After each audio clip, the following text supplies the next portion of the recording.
बिस्मिल्लाहिर्रहमानिर्रहीम। Lecture number 59, chapter number 16, analysis of series. आज के लेक्चर में हम लोग सेकंड डिग्री कर्व के बारे में ही पढ़ेंगे। As we already have discussed in previous lecture, the equation of the second degree curve is y is equals to a plus b x plus c x square and its normal equations are. ठीक है, here we have 3 normal equation, क्योंकि आपके पास coefficients कितने हैं, 3 हैं, A B और सी। इन तीनों को एस्टीमेट करने के लिए हमें 3 नॉर्मल इक्वेशन चाहिए होंगी। ठीक है, इनको याद करने का तरीका लास्ट लेक्चर में भी मैंने आप लोगों को बताया था। y is equal to a plus b x plus c x square. आप सिंपली फर्स्ट नॉर्मल इक्वेशन के लिए यहाँ पे समीशन अप्लाई कर दो। Look here, summation y is equal to n a plus b summation x plus c x square.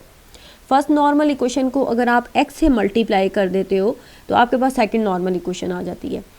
Second normal equation को अगर again आप x से मल्टीप्लाई कर देते हो तो आपके पास थर्ड नॉर्मल इक्वेशन आ जाती है।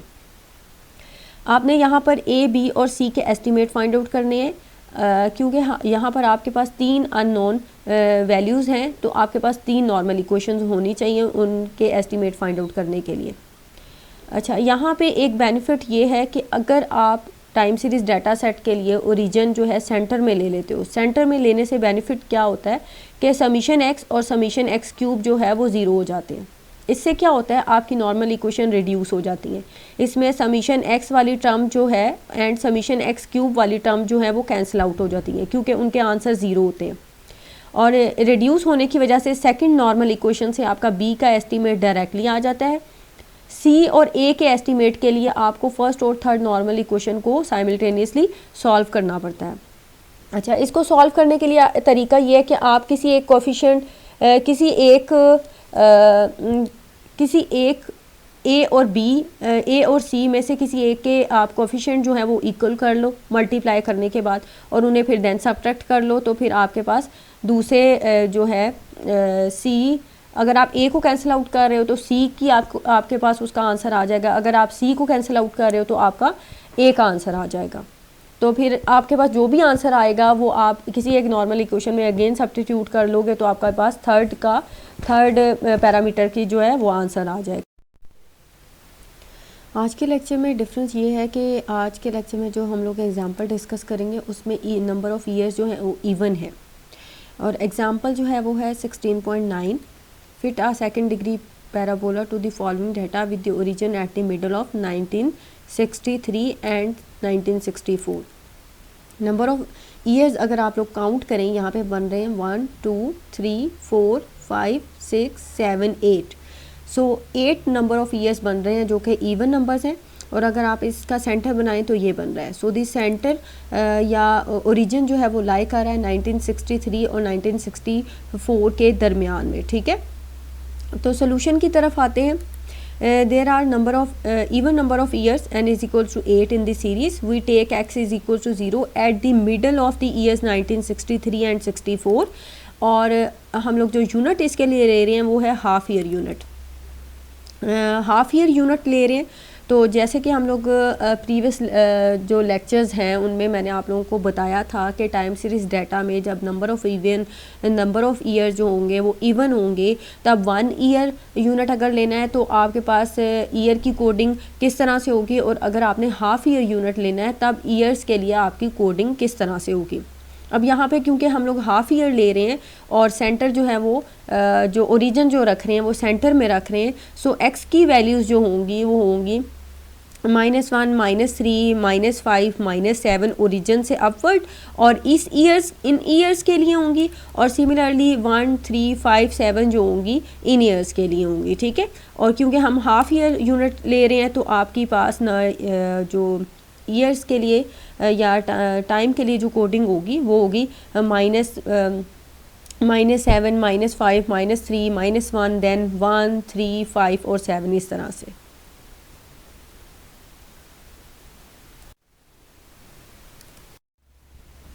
Like here years.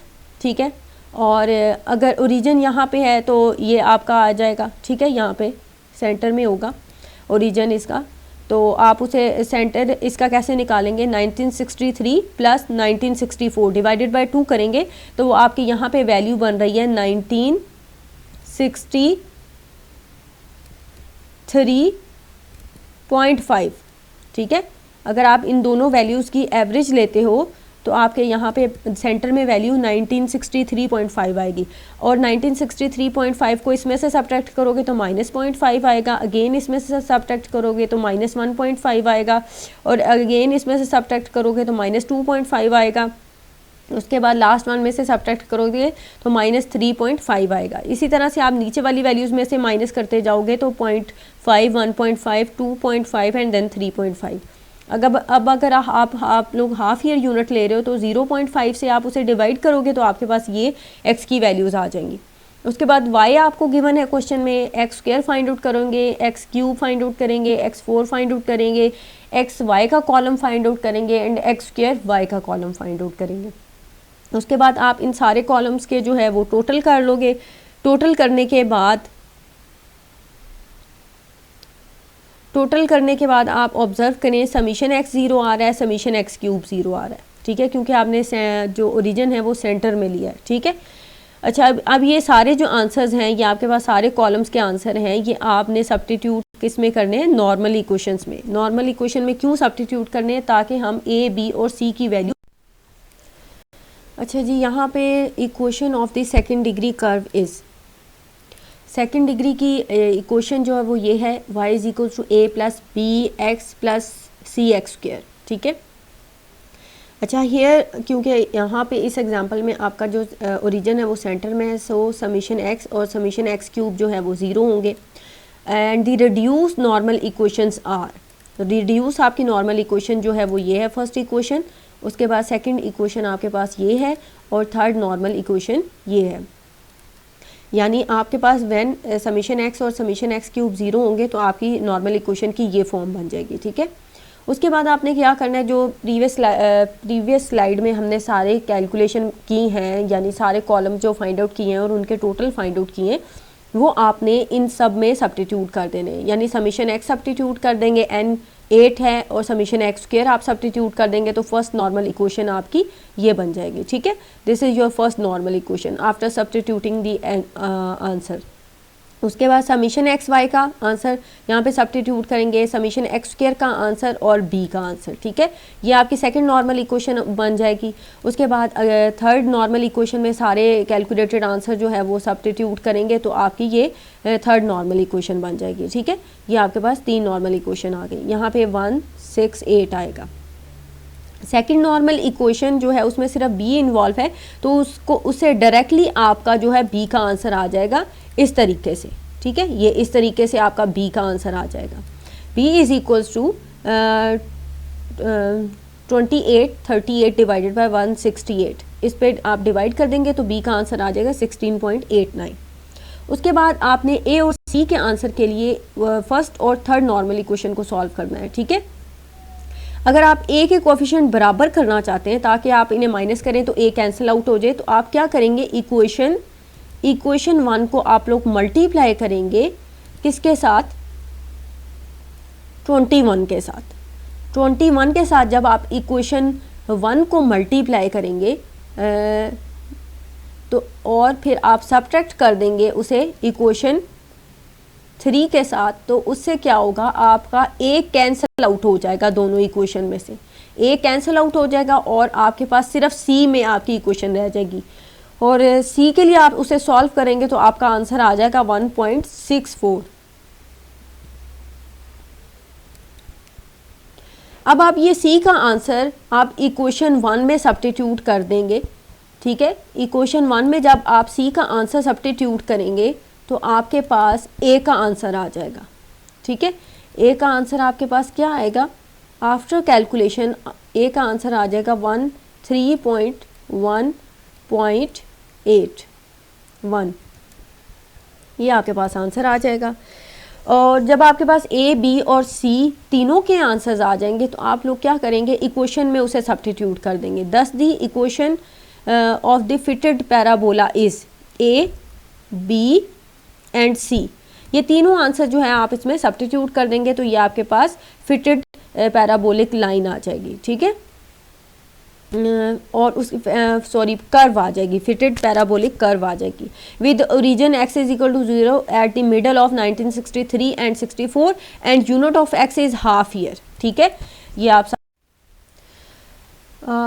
उसके बाद है रेजिडुअल कैलकुलेट किया गया है, sum of squares of residual calculate किया है इस डाटा सेट के लिए, और without using the trend values. अगर आपने ट्रेंड वैल्यूज़ यूज़ नहीं करनी तो as we already have discuss in previous lecture, तो आपने पैराबोला के लिए जो है सेकंड डिग्री कर्व के लिए जो sum of squares of residual का फार्मूला है वो ये है, summation y square minus a summation y minus b summation x y minus c summation x square और वाई।